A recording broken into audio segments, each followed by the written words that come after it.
Morning. Look at this. It's freaking snowing. I'm ready to leave. Warm, sunny weather. That's what I'm wanting.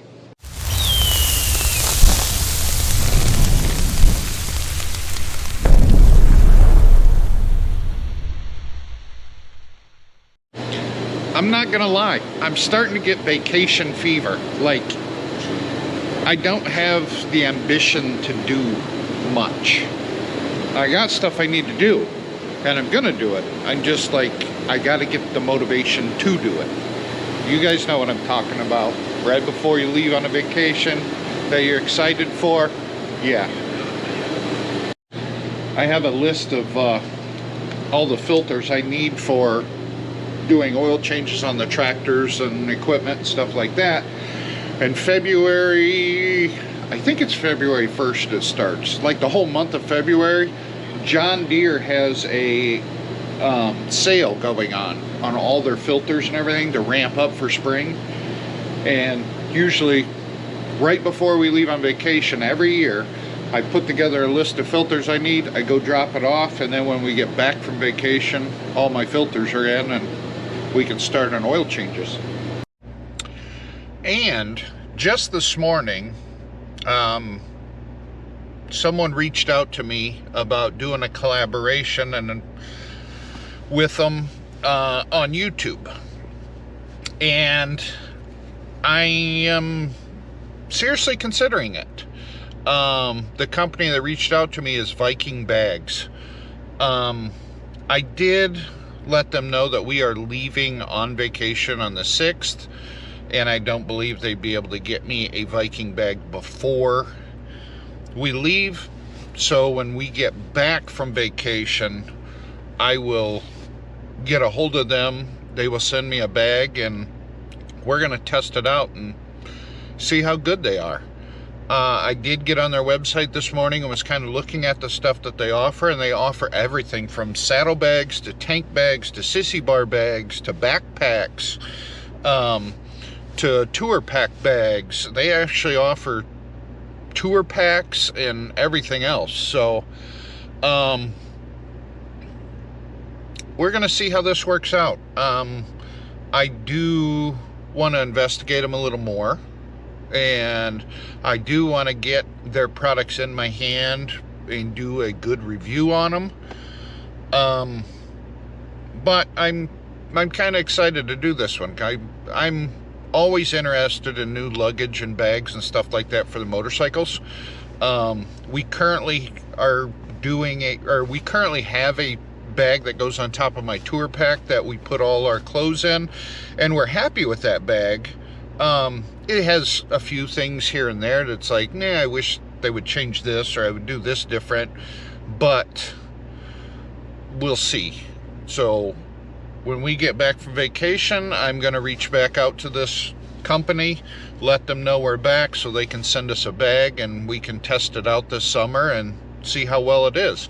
But just remember, I'm not fully endorsing them yet, but I will test their bag out. I will give them a shot. I will see how well it looks.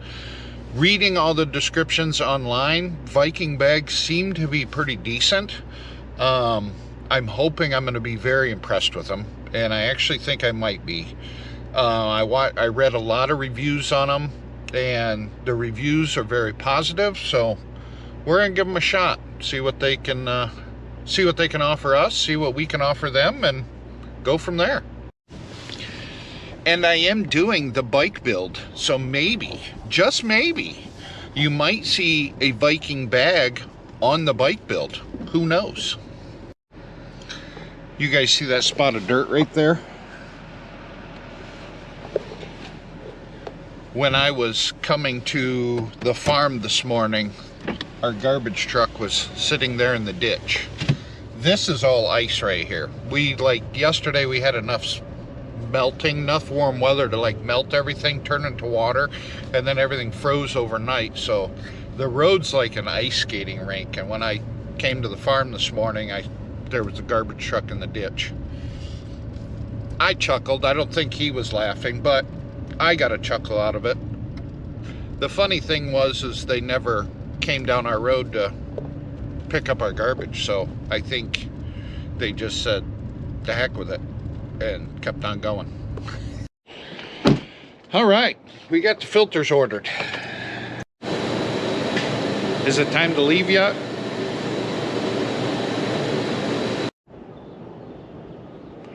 Garbage man still hasn't run. Wonder if they're just gonna skip it. I don't know. Usually the garbage runs here at like 6 a.m. It runs through here. But here it is, 11 o'clock, and it still hasn't run.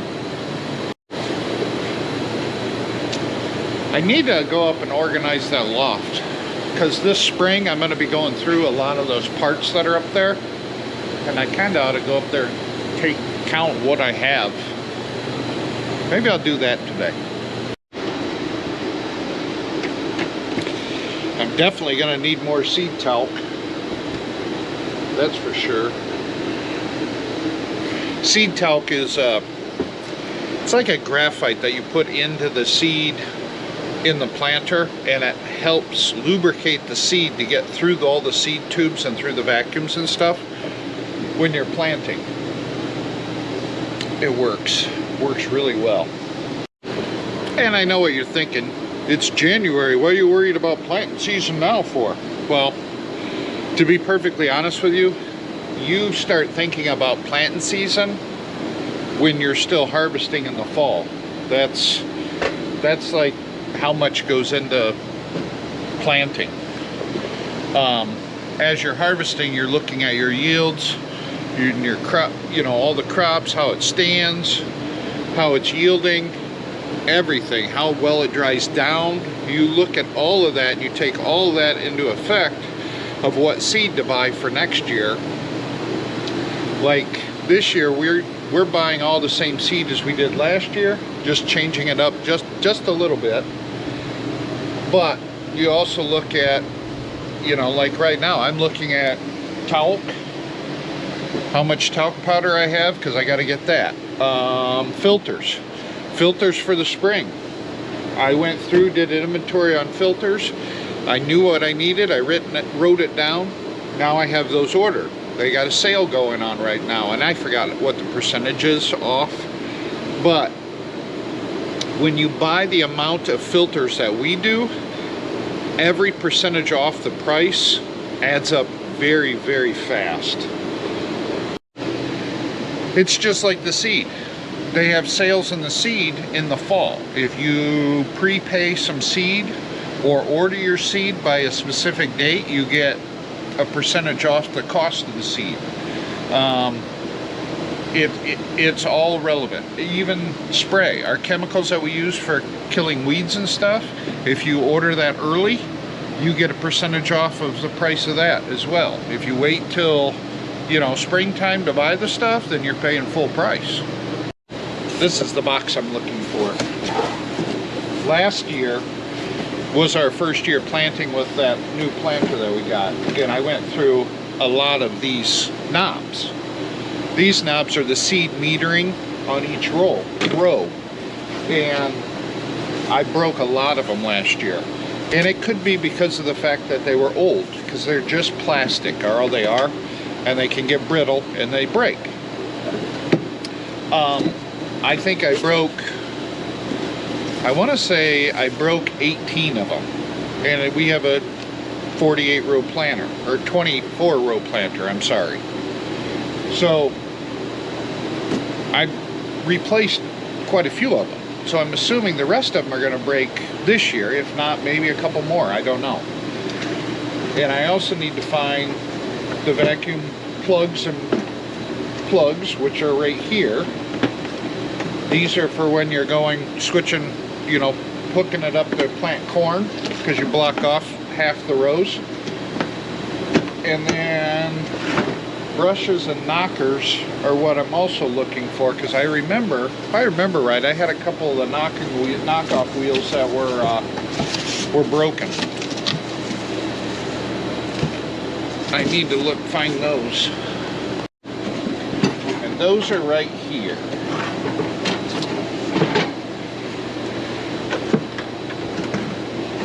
This, yes.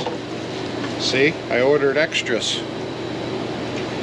because I knew that it would happen. This is a knockoff wheel. Let me get in the light. This here's a knockoff wheel. I'll explain all this stuff when I pull the planters out this spring, and figure out what, if I need anything and what I need. But I know the seed plates are fine. The vacuum blowers are fine. The knockoff wheels, or the knockers and stuff like that, I got to figure out.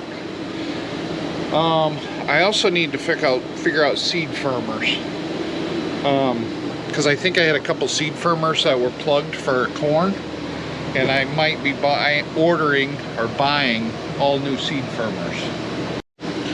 And I know some of you are probably going, a seed what? I'll show you what a seed firmer is. We gotta go back to the planter.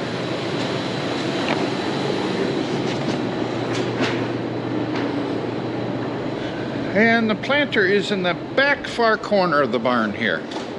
We'll go under the sprayer. Here's the planter. A seed firmer, as you guys have seen before, this cuts a groove in the, I guess you can't see, it's dark, isn't it? Flashlight.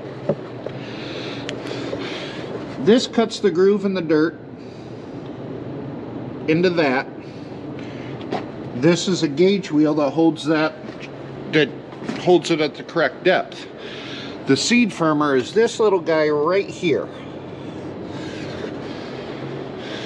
And what the seed firmer does is, as the seed falls through the tube into the trench that the little V trench that those cut, that seed firmer just pushes down on the seed just to apply a little bit of pressure and pushes it into the dirt. Our seed firmers have liquid capabilities. That's what these tubes are. What it does is it comes from that big yellow tank up there is full of liquid fertilizer that pumps through the system, and it squirts just a little bit of liquid fertilizer onto the seed itself. It's called starter fertilizer. And I think I have a couple of those seed firmers that are plugged, and I need to buy new ones. But I won't be able to tell that until springtime when it warms up and I pull the planters out. Then I'll open them up, I'll fill that with water, turn the system on, and see what system is squirting out, or which holes, which firmers are squirting out water. It won't be long. We will be unpacking all of this soon. These guys are going to be needing oil changes and greased. Both of these big boys. This is my planting tractor. This is the tillage tractor. They need baths too. Which means in about a month and a half, this whole wall is going to get opened up. Alright, I'm going to set you guys down so I can take account of what's going on up here, and then I'll get back with you. I am definitely having one of those days. I fell on the ice out there and busted my butt. I grabbed the power cord, actually this power cord here, and when I went to unravel it, it was all tied in knots, so I had to spend time untangling it. And then I come over here to put something away in the drawer, and I grabbed the handle, and the handle came off in my hand. So I had to repair that. It is definitely one of those days. I'm about ready to just call it a day and go home. And to be honest with you, I think I'm gonna. So I'm gonna end the video here, call it a day, and I'll catch you guys in the next one. Thanks for watching.